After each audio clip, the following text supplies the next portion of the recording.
This section covers basic and advanced punching combinations. As you will soon notice, each strike is designed to set up the next strike in your combination. For example, you lead with a jab to momentarily blind your opponent, disrupt his balance, and cause him to elevate his arms to protect his face. In turn, this leaves his midsection open, allowing you to follow up with a powerful cross to his body. However, in order for these setups to work, you must threaten your opponent with each strike in your combination. If your jab is lazy, you won't get the reactions you are looking for. Not only does this make it difficult for you to land the second strike in your combo, but it also gives your opponent an opportunity to launch a counterattack. For the best results, work on developing perfect form instead of speed when first starting out. Focus on flowing from one strike to the next. Only after you have mastered this flow should you spend time on developing your power and quickness.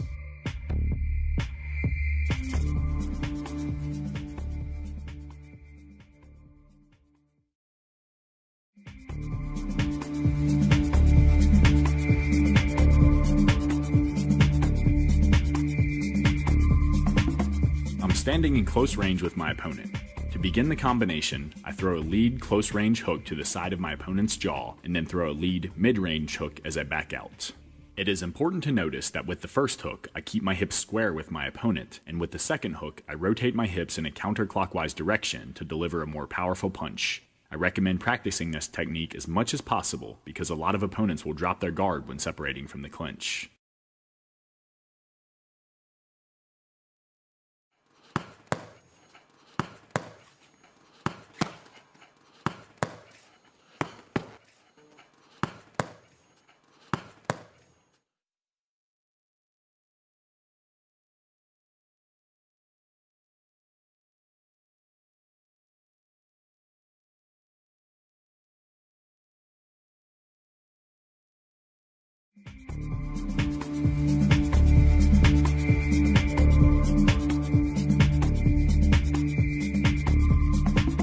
My opponent and I are in the same fighting stance. I begin by throwing a jab, but my opponent immediately counters by throwing a cross. To evade his punch, I utilize an outside slip. Instead of rotating my body in a clockwise direction and throwing a lead hook, I keep my hips spring-loaded, drop my left shoulder, and then unload my hips with a powerful lead uppercut, lifting his chin. To capitalize on his exposed face and keep him guessing, I throw a lead hook. After 2 lead hand strikes in a row, I conclude the combination with a right cross.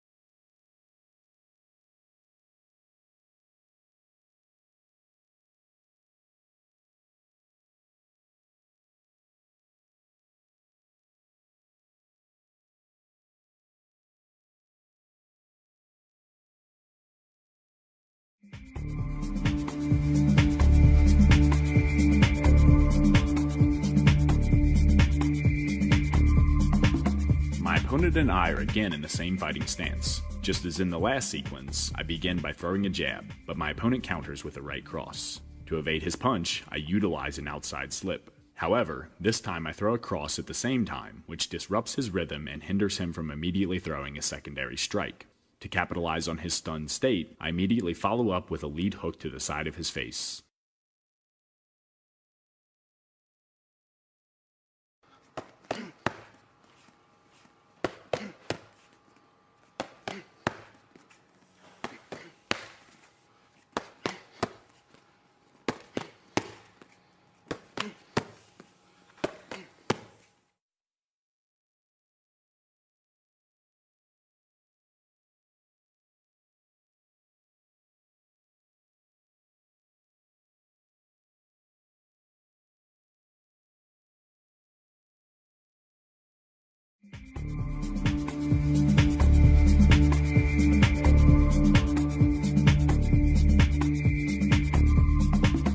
When you launch an offensive combination, there is a good chance that your opponent will counter with strikes of his own, and you must be ready to counter his counter. This is an excellent drill for developing these reactions. To begin, fire off 3 quick punches, a jab, a cross, and a lead hook. Upon landing your last punch, your training partner immediately fires off a cross, and you evade it using an outside slip. As he pulls his striking arm back into his stance, you fire off another 3 punches. Upon landing your last strike, your training partner immediately throws a jab. This time, you evade his strike using an inside slip. Just as before, you follow up with the same 3 strikes. As you will soon learn, this is an excellent drill for increasing your timing and reaction speed. The better you get at drills like these, the easier it will be to remain in the pocket while under fire. Instead of backing away from your opponent's strikes, which takes you out of range, you stay in the pocket, cause your opponent to miss, and cause him damage.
My opponent and I are fighting in close range with the same foot forward. To initiate, I deliver a rear uppercut to his chin. With there being little distance for him to throw a jab or cross, he counters by launching a rear hook. I evade his shot by stepping my lead foot to the outside of his rear foot, dropping my elevation, and shifting my weight toward my left side. Not only do these actions cause his punch to sail over the top of my head, but it also positions me off to the side of his body and supplies me with a dominant angle of attack. To capitalize, I slide my rear foot toward my lead foot to re-establish my fighting stance and throw a lead hook at the same time. Without hesitating, I immediately follow up with a rear uppercut to his chin. The instant I land the second punch, my opponent's instinct is to turn toward me to square his hips with mine and eliminate my dominant angle of attack. To prevent him from accomplishing this goal, I circle around him in a clockwise direction.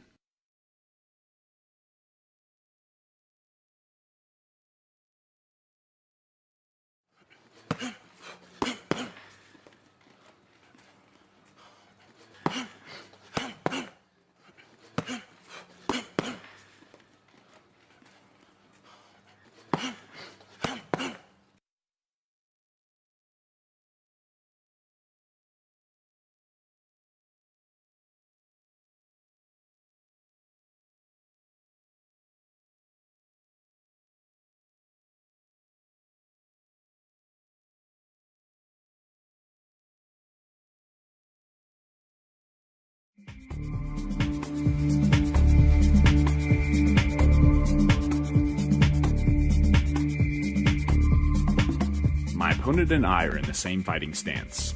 To initiate, I throw a double jab. Notice how instead of pulling my arm back all the way into my stance after landing the first jab, I only pull it halfway back. This allows me to launch both strikes quickly, yet still generate enough power to do damage. To counter, my opponent immediately throws a right cross. Instead of slipping to the outside of his punch, I slip to the inside of his punch using a shoulder roll. Although this makes me vulnerable to my opponent's lead hook, it also spring-loads my body, which I unleash by throwing a powerful cross.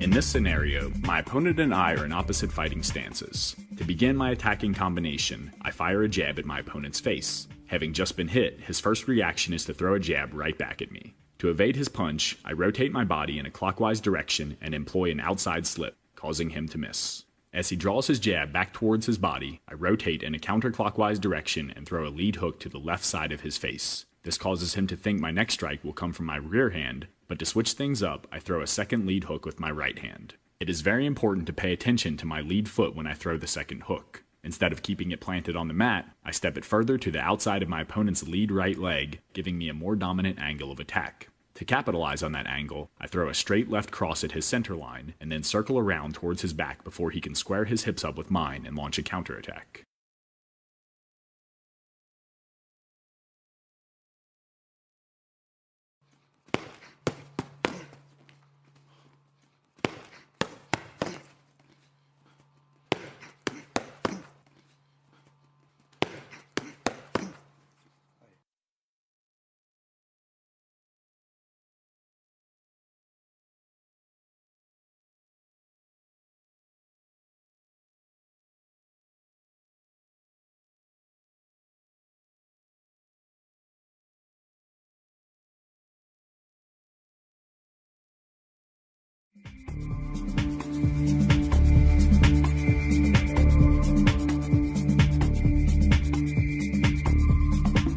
My opponent and I are in opposite fighting stances, and I'm peppering his face with jabs.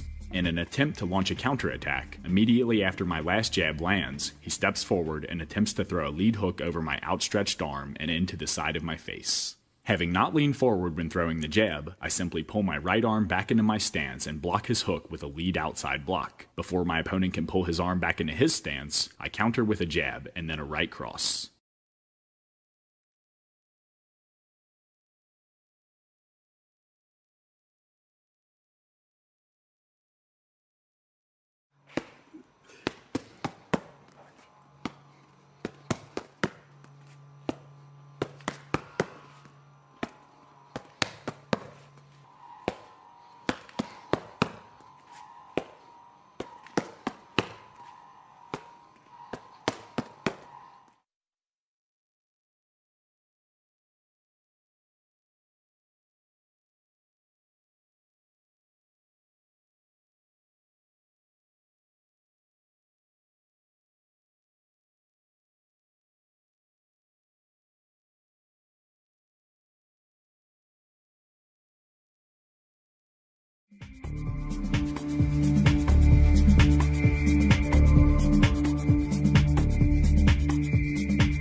In this scenario, my opponent and I are in opposite fighting stances, and he throws a lead hook at my face. To evade his strike, I utilize the lean back technique, causing him to miss. The momentum of his circular punch carries him in a clockwise direction, and before he can unwind his body and return to his fighting stance, I lunge forward off the lean back and land a jab, a cross, and then a lead hook. The key to success with this combination is leaning back only enough to evade your opponent's strike, and then quickly rocketing forward and throwing your strikes. If you delay, your opponent will have time to recover and throw a secondary strike.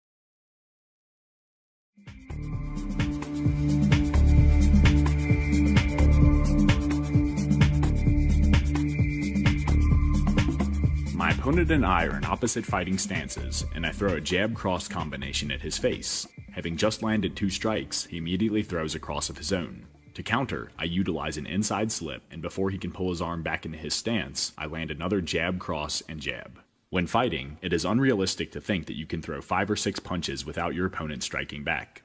Practicing combinations such as this one will not only prepare you for the inevitable counter strikes, but also to counter your opponent's counters.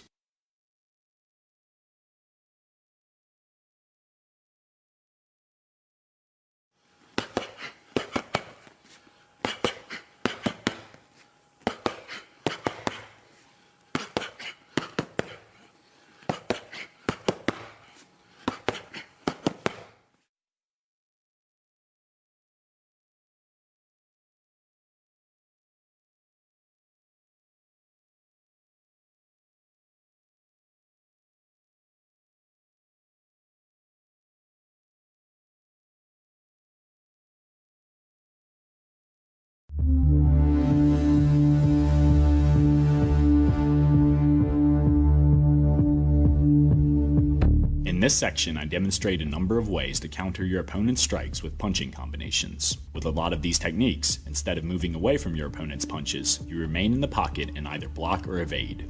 Before your opponent can re-establish his stance and balance off his missed strikes, you use his compromised positioning to launch an attack of your own. The most important thing to focus on in these techniques is your timing. If you allow your opponent to recover and pull his arm back into his stance, you will have missed a golden opportunity.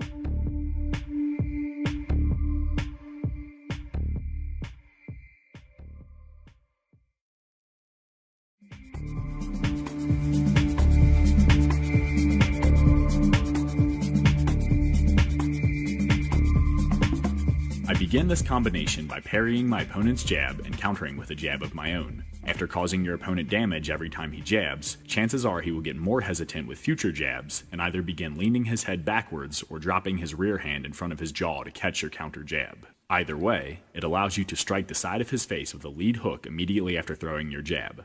Landing the hook will most likely cause your opponent to spread his arms to protect the sides of his head, allowing you to follow up with a straight cross down the middle. Connecting with the cross will bring your opponent's arms back together, allowing you to hit the side of his face with another lead hook. Once the combination is completed, always back away to avoid your opponent's counterpunches.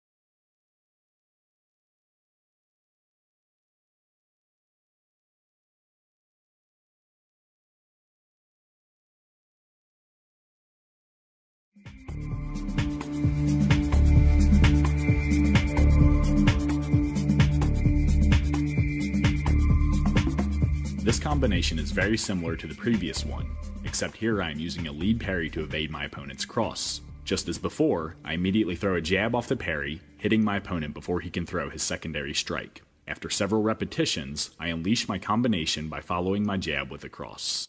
As my opponent brings his arms close together to protect his center line, I throw a lead hook to the side of his exposed face. This spreads his arms wide again, allowing me to throw another cross straight down the middle.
This is an excellent combination to utilize against an opponent who likes to throw looping punches. To begin, I utilize a lead outside block to stop my opponent's rear overhand, and then utilize a rear outside block to stop his lead hook.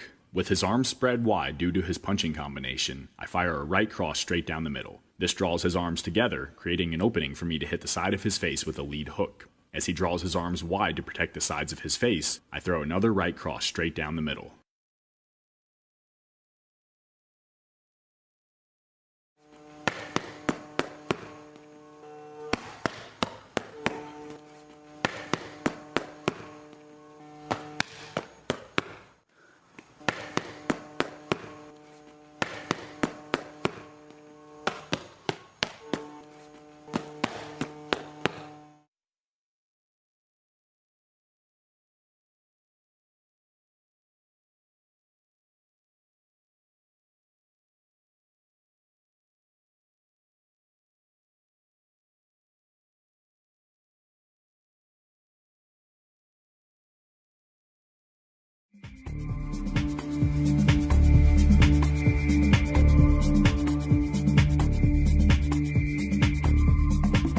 My opponent and I are in the same fighting stance, and I slip to the outside of his jab and counter with a jab of my own. Before he can pull his jab back into his stance, I throw a rear uppercut underneath his outstretched arm, lifting his chin. This exposes the sides of his face, allowing me to follow up with a lead hook. As my opponent spreads his arms to protect the sides of his face, I throw another rear uppercut straight up the middle.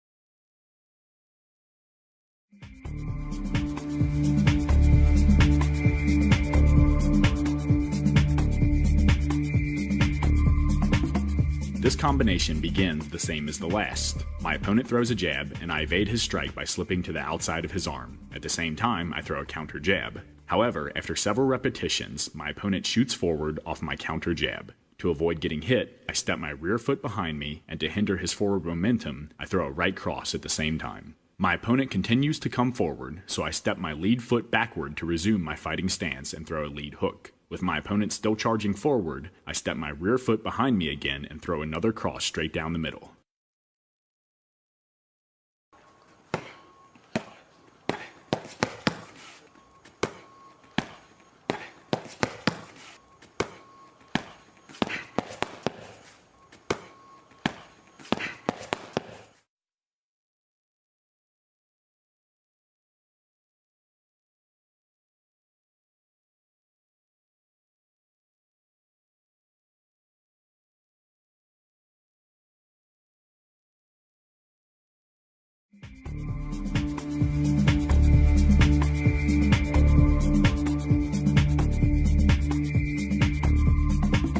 In this combination, my opponent and I are in the same fighting stance and he throws a right cross. To evade his punch, I utilize a lead sidestep, and to make him pay, I throw a counter cross at the same time. After several repetitions, I notice my opponent's hands coming together every time I throw the counter cross, so I immediately follow up with a lead hook to the side of his jaw. This causes his arms to separate, creating an opportunity for me to throw a rear uppercut straight up the middle, elevating his chin. This exposes the sides of his face, and I capitalize on that by throwing another lead hook. With his center line once again exposed, I conclude the combination with an overhand right or cross.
this sequence, my opponent and I are in the same fighting stance, and he throws a right cross toward my face. To evade his punch, I use the inside shoulder roll. It is important to notice how this positions me to the inside of my opponent's striking arm, which makes me vulnerable to a secondary strike. However, it is also important to notice that the inside shoulder roll spring loads my hips. Before my opponent can throw another punch, I uncoil my hips by rotating them in a counterclockwise direction and deliver a powerful rear uppercut to his chin. This lifts his head upward, allowing me to follow up with a lead hook to the side of his jaw.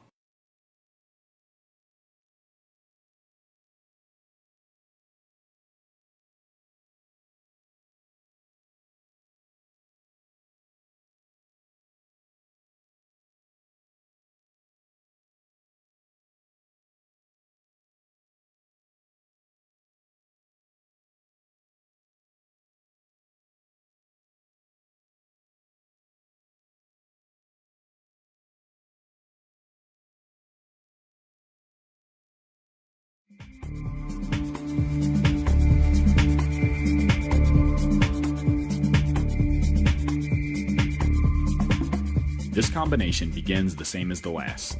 My opponent throws a right cross from the same fighting stance, and I evade his strike using an inside shoulder roll. Before he can launch a second strike, I uncoil my hips and throw a rear uppercut. This lifts his chin and allows me to deliver a lead hook to his jaw. Instead of finishing the combination with the hook, I see that my opponent is injured. To capitalize, I throw a cross straight down the middle and follow up with another lead hook.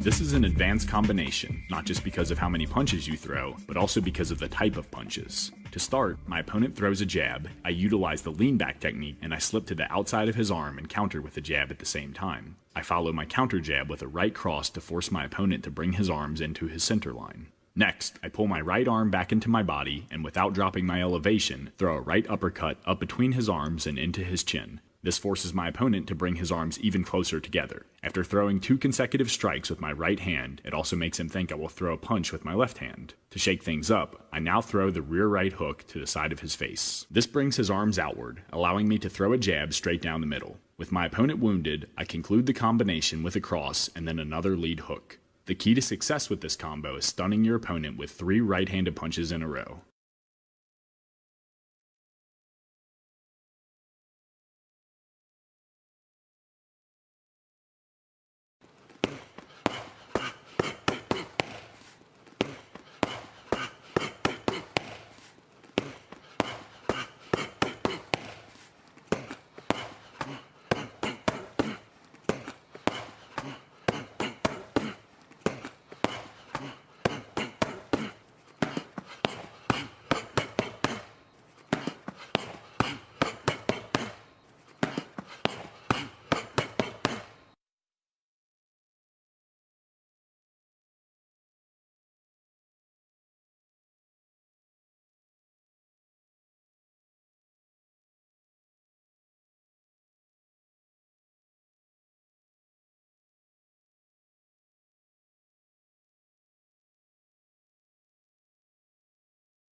In this sequence, my opponent throws a right cross, and I evade his strike utilizing a lead sidestep slip. Instead of guiding my opponent's arm away from my face using my left arm, I use the rotation of the sidestep to throw a lead left hook over my opponent's cross arm and into the side of his unprotected face. With my body spring-loaded after the hook, I rotate my hips in a counterclockwise direction and conclude with a rear uppercut to his chin.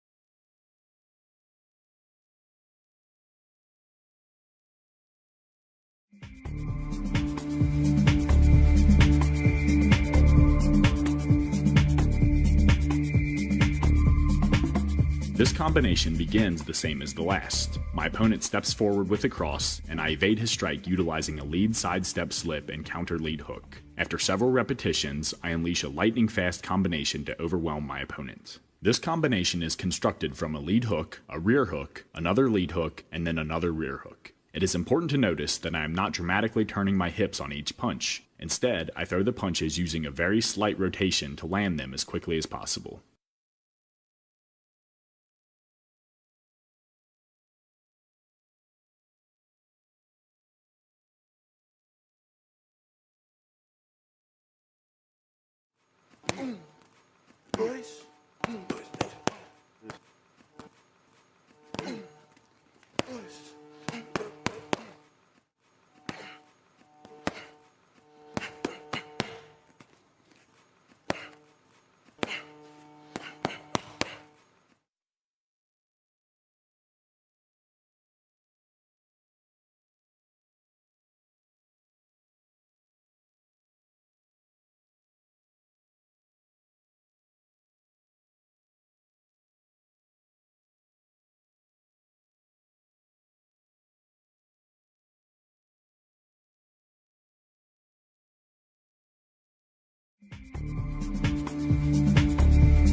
My opponent and I are in the same fighting stance, and he unleashes a powerful rear hook at my head. To defend this strike, I elevate my left arm and sweep it away from my body, catching his arm before his punch can generate full force. To make him pay for throwing the punch, I use my counterclockwise rotation to throw a cross at the same time. Executing a block and counter at the same time is always good because you strike your opponent while his arm is away from his face. To conclude this combination, I hit my opponent with another cross.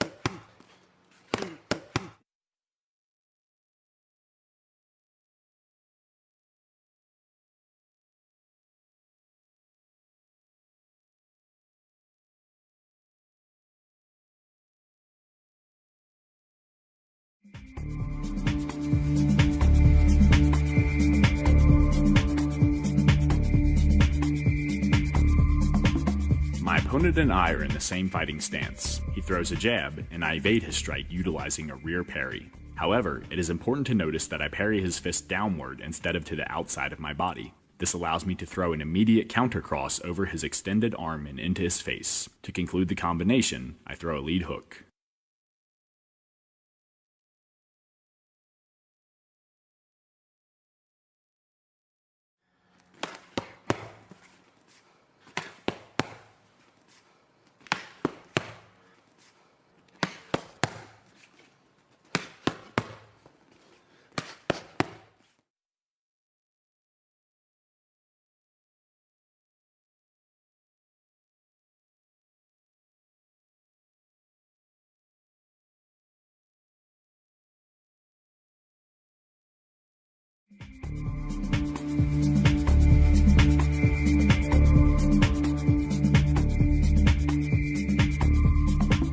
My opponent and I are in the same fighting stance, and he initiates by throwing a jab. To counter, I execute an outside slip just as I did in the previous combinations. However, before I can re-establish my fighting stance, he throws another jab. Unable to move further to the outside, I evade his strike using an inside slip. Since this puts me to the inside of my opponent's striking arm, I keep my hands up to defend against a potential cross. But instead of throwing the cross, my opponent throws yet another jab. With the inside slip having moved my head back toward my original stance, I evade his punch using an outside slip. While executing inside and outside slips works wonderfully against opponents who like to pepper you with jabs, it is important not to get locked into defense mode. As I mentioned before, you never want to evade more than 2 or 3 strikes without returning fire. So, after evading my opponent's third jab, I immediately get offensive by throwing a cross, a jab, and then another cross.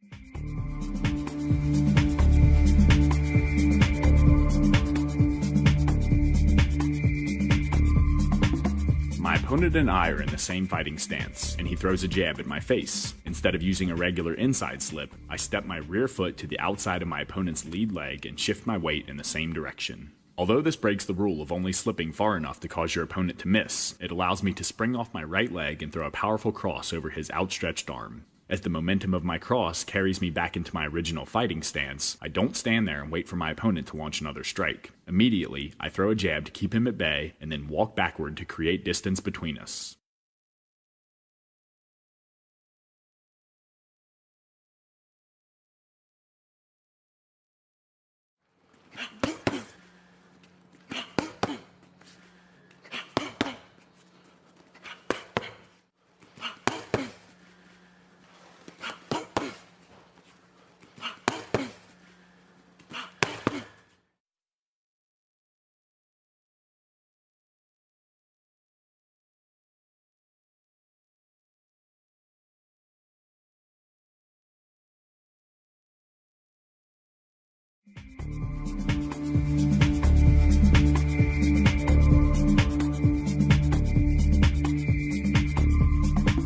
My opponent and I are in the same fighting stance, and he throws a right cross. To evade his punch, I utilize a regular outside slip.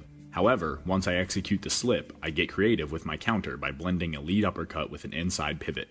This accomplishes 3 goals. Due to my rotation, it allows me to strike my opponent while his arm is still outstretched. It allows me to avoid his secondary punch, and it allows me to establish a dominant angle of attack. Once you establish that dominant angle, you can either launch another strike or back away from your opponent, as I do here.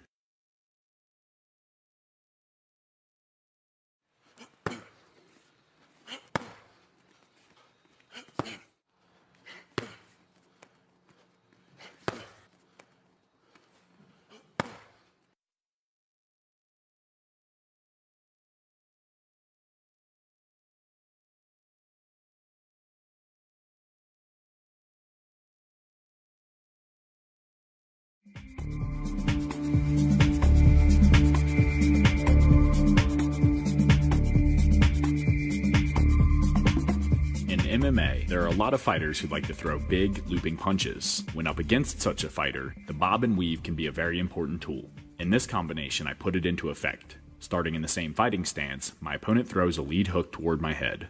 To evade his shot, I drop my elevation, step my rear foot to the outside of his lead leg, and then shift my body in the same direction, causing my opponent's fist to sail over the top of my head. As I increase my elevation to throw a counter strike, my opponent throws a rear hook toward the outside of my head. To counter, I drop my elevation, step my lead foot to the outside of his rear leg, and shift my weight in the same direction. Again, my opponent's fist sails over the top of my head. Not wanting my opponent to throw continuous punches, I make him pay by rotating my hips in a clockwise direction and delivering a lead hook. This forces my opponent's guard to slide outward, and I capitalize by throwing a cross straight down the middle.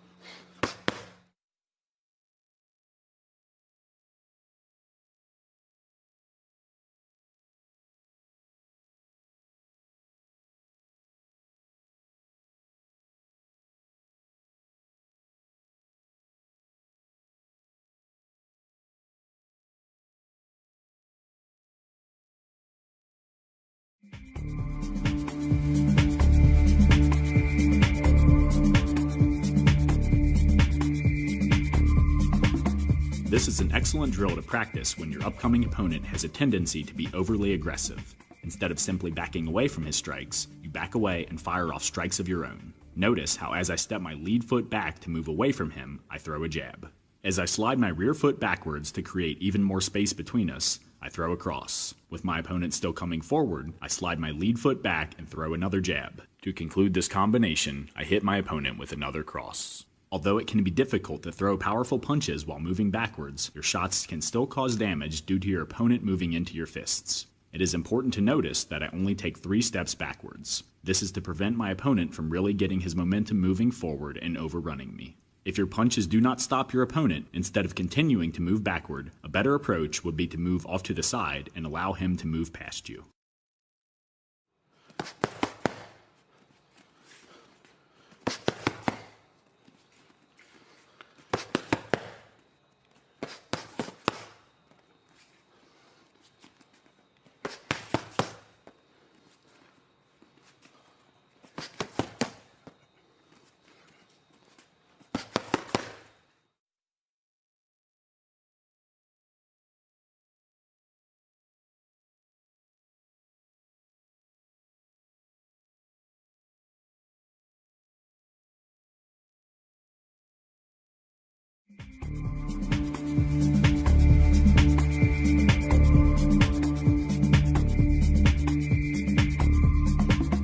It is important to never get stuck in defensive mode. Even when your opponent is unleashing with a combination, you always want to make him pay. In this combo, I slip my opponent's jab and then use my arm to block his right hook to my body. Before he can add a third punch to his combo, I immediately throw a lead hook. When practicing this technique, the goal is not to see how hard you can land your hook, but rather time your shot perfectly. This means maintaining your base and balance while defending your opponent's strikes so that you can flow directly into your offense. A lot of times, fighters get into the habit of leaning back or hunching over while defending against strikes, which makes it very difficult to capitalize on their opponent's awkward position with strikes of their own. Practicing combos such as this one allows you to blend your defense and offense seamlessly together.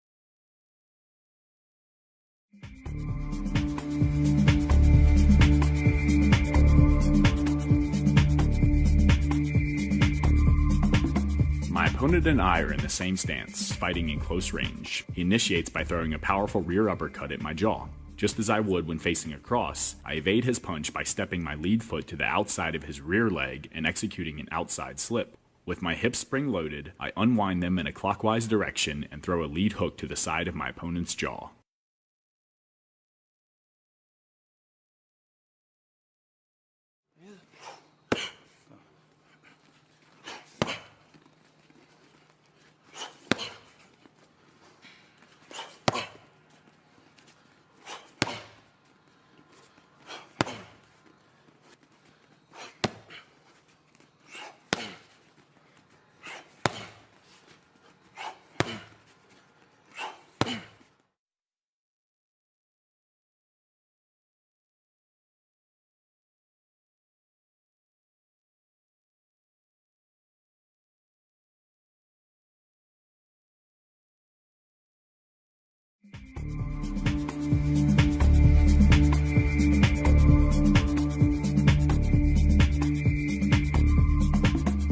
This is another combination that will not only help you blend your various defenses together, but also blend your defenses with your offenses. The combination involves slipping your opponent's jab, slipping his cross, blocking his lead hook, and then blocking his rear hook. Maintaining your base and balance throughout this entire defensive sequence, you immediately follow up with a combination of your own. In this case, I throw a lead hook, a cross, a jab, and then another cross. The combo you choose to throw is not important. What is important is following up before your opponent can recover his base and balance from his failed combination.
opponent and I are in opposite fighting stances, and he throws a jab. To evade his strike, I execute an outside slip.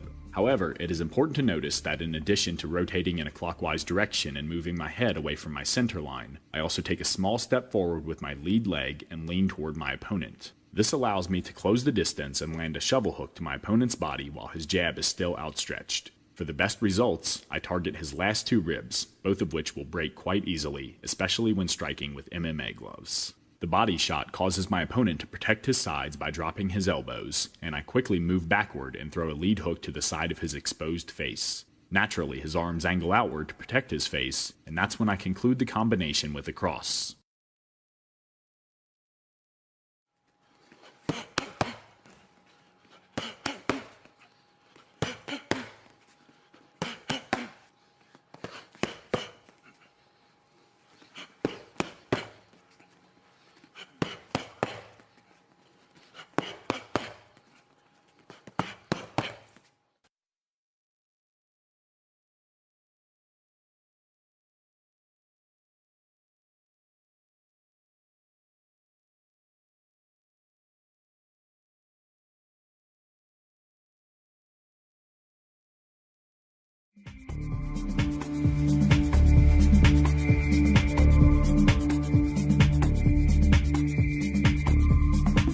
My opponent and I are in opposite fighting stances. He steps his left foot to the outside of my right, acquiring a dominant angle of attack, and throws a lead hook at my head. Immediately, I evade his punch using the bob and weave. To accomplish this, I drop my elevation by bending at the knees, causing his strike to sail over the top of my head. However, as I drop my level, it is very important to notice that I circle my right foot around to the outside of my opponent's left leg. Not only does this eliminate his dominant angle of attack, it gives me a dominant angle of attack. To capitalize on this, I throw a lead hook before he can pull his arm back into his stance, striking the side of his exposed face. Immediately after landing the shot, I throw a rear uppercut, and then another lead hook.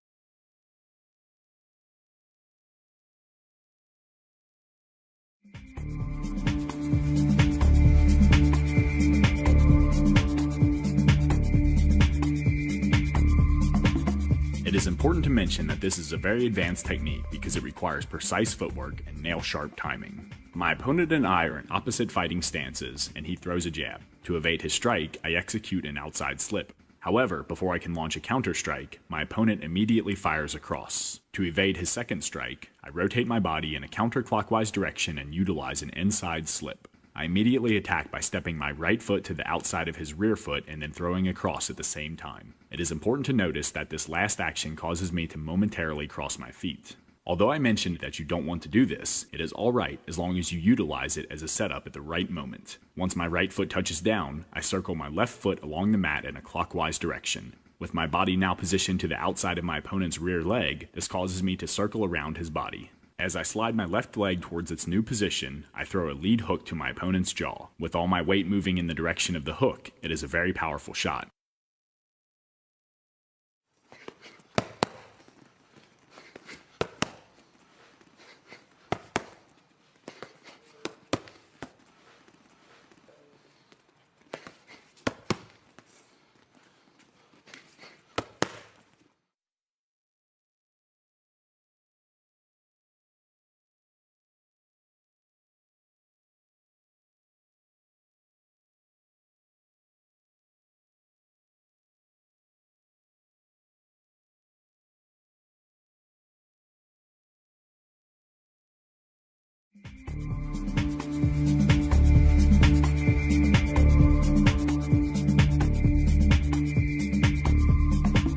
In this sequence, I demonstrate how acquiring a dominant angle of attack can create an opportunity to land a number of hard strikes. Starting off in an opposite fighting stance as my opponent, he throws a right cross and I evade his punch by rotating in a counterclockwise direction and slipping to the outside of his arm. Before he can pull his arm back into his stance, I rotate in a clockwise direction and throw a rear uppercut at his chin, lifting his head. This allows me to throw a lead hook to the side of his face. Having hit my opponent with several punches in a row, his natural reaction is to strike back. Immediately after landing the lead hook, he throws another cross at my face. Instead of slipping his punch, I utilize a cross step. To accomplish this, I step my lead foot across my body and to the outside of his rear leg. The instant my right foot touches down, I shift my weight onto my right leg and begin rotating my left leg and hips in a clockwise direction. As I square my hips with the side of my opponent's body, I immediately throw a cross. It is important to notice that I launch my cross while my left leg is still swinging into position. Although this zaps some of the power from my punch, it allows me to quickly attack my opponent from my dominant angle. In order to return the fight to a neutral playing field, he must now rotate and square his hips with my hips, but before he can accomplish this, I hit him with a jab and then another cross.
With all the combinations I offer in this section, the ultimate goal is to turn your opponent's entire body into a target and strike from odd, unpredictable angles. As you already know, this can be accomplished by acquiring a dominant angle of attack. However, standing face to face with your opponent, it can be very difficult to establish a dominant angle through footwork alone. The instant you step off to your opponent's side to achieve a dominant angle, he squares his hips in relation to yours to eliminate it. To prevent this from happening, it's sometimes best to distract your opponent from your footwork, which can be achieved with your first strike in your combination. Although you might not land your first strike as a result of your neutral angle of attack, it gives you a dominant angle for the next strike in your combination. If you throw every strike with the intention of setting up the one to follow, you're guaranteed to cause damage with your combinations.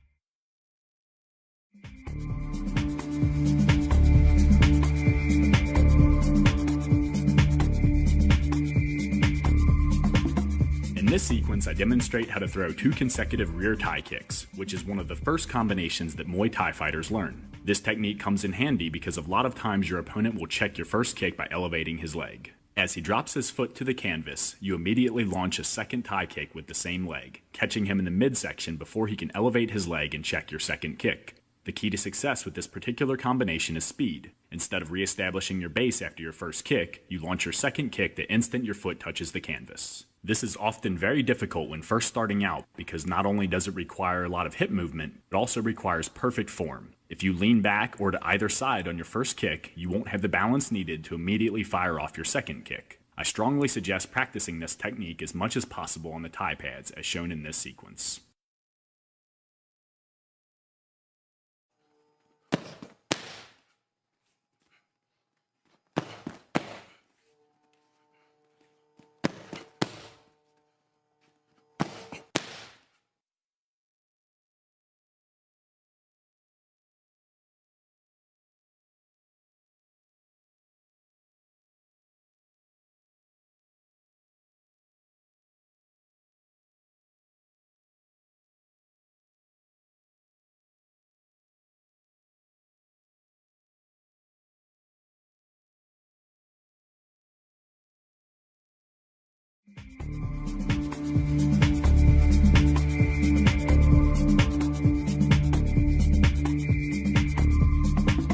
In this sequence, I demonstrate how to throw 2 consecutive lead leg Thai kicks. It is important to mention that the lead leg tie kick is not nearly as powerful as the rear leg tie kick. However, you can add considerably more power to the kick by switching your stance prior to throwing your first kick. There are a couple of ways to switch your stance. If you are already within kicking distance of your opponent, your best option is to slightly hop upward, slide your lead foot back, and your rear foot forward. This allows you to remain in the same position, yet still switch the positioning of your feet. If you are outside of kicking range, your best option is to step your rear foot forward. This too allows you to switch the positioning of your feet, but it also allows you to cover distance. Just as with the double rear tie kick, the key with the double lead tie kick is speed.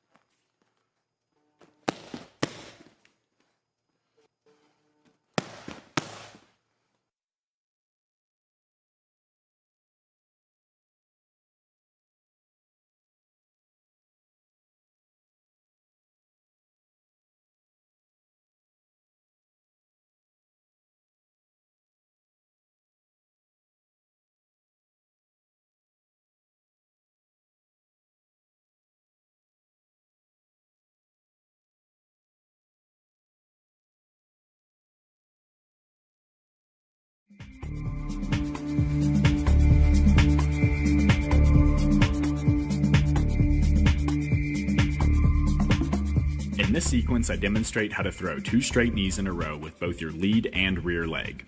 Personally, I like to throw the rear knee when I am already within striking distance of my opponent. To set it up, I step my lead foot forward and then fire my rear knee straight into my opponent's midsection. As he bends forward from the blow, I immediately launch a second rear knee. When I am outside of striking range, I'll begin by stepping my rear foot forward. In addition to allowing me to cover at a distance, it also puts my lead leg behind me, which allows me again to throw a powerful knee. With both versions, it is important to fire the second knee immediately after the first knee to capitalize on your opponent's stunned state. To accomplish this, bring your foot back to the canvas after the first knee, step your lead foot slightly forward to remain in striking range, and then push off the mat with your rear foot and launch your second knee. Each of these steps must be done in a fraction of a second, so I recommend practicing the combo as much as possible on the pads.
In this sequence, I demonstrate how to throw a lead uppercut, a rear elbow, a lead elbow, and then a rear tie kick to your opponent's head. If you look closely, you'll notice that I begin by stepping my lead foot forward. This allows me to close the distance and throw the uppercut.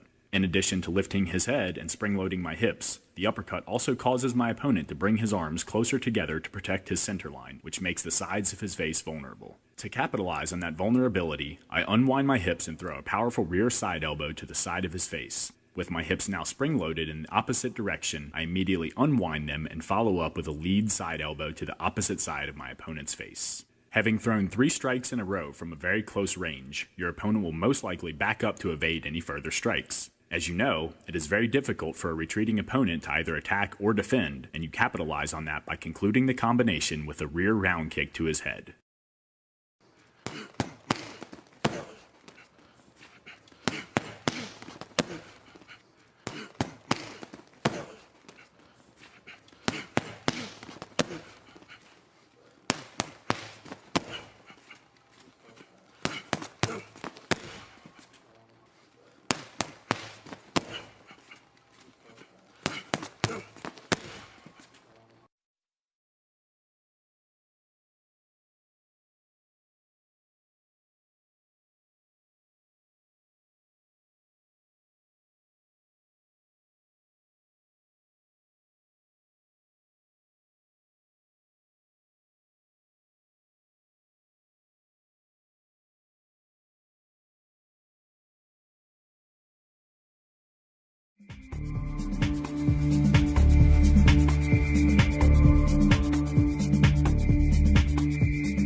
Anytime you throw a combination at your opponent, chances are he will immediately counter with an attack of his own. In this particular scenario, my opponent and I are in opposite fighting stances. I throw the traditional jab cross, and he counters with a cross, which is quite common. Instead of backing up to evade his shot, I parry his fist downward. This keeps me in striking range, as well as makes the side of his face vulnerable to attack. To capitalize on that opening, I follow up with a rear side elbow. While training combinations that are comprised strictly of attacks will help you string your strikes fluidly together, it's not very realistic. If you're fighting a trained mixed martial artist, he will almost always launch a counterattack in the middle of your combo. For each strike you throw, he has countless countering options, but usually there will be one option more utilized than others. In this case, the cross is a very common counter to the jab-cross combination. By learning what your opponent's common reactions will be to your strikes, you can build combinations that can nullify and capitalize upon those reactions.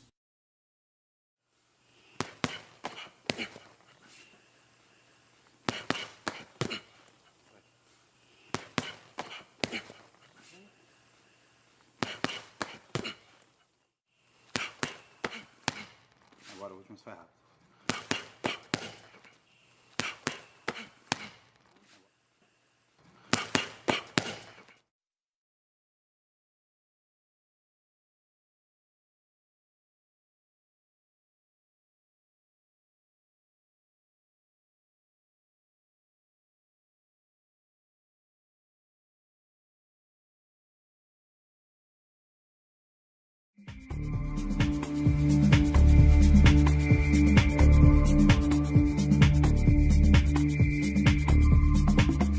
In this sequence, my opponent and I are in opposite stances, and I throw a jab at his face, and he immediately counters with a jab of his own. Instead of parrying his punch, I evade it by utilizing a lean back. This is accomplished by stepping my rear foot further behind me and shifting my weight onto my rear leg. As my opponent pulls his arm back into his stance, I rocket my body forward and throw a rear knee to his midsection. The key to success with this technique is only leaning back far enough to cause your opponent to miss with his jab. This allows you to follow his hand as he pulls his arm back into his body and counter with a knee before he can launch a secondary strike. If you lean back too far, it takes longer to close the gap, which might result in you eating your opponent's secondary punch. If you don't lean back far enough, you'll get hit with the jab. For this reason, I recommend using the lean back only after you have figured out the exact range of your opponent's punches.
In this sequence, my opponent and I are in opposite stances. I throw the common jab-cross combination, and he counters with a rear hook. Instead of evading his strike using a bob and weave, I rotate my hips in a counterclockwise direction, sweep my lead arm across my body, and catch his arm using a cross block. The block forces his arm toward the outside of his body, making his face vulnerable to attack. To capitalize on that vulnerability, I step my lead foot to the outside of his rear leg, continue my rotation, and throw a spinning rear elbow into his face. Although this technique is unorthodox and will often catch your opponent off guard, it requires you to momentarily turn your back to your opponent, which makes you vulnerable to strikes and takedowns. As a result, I recommend reserving this technique for later rounds when your opponent's reflexes have slowed significantly.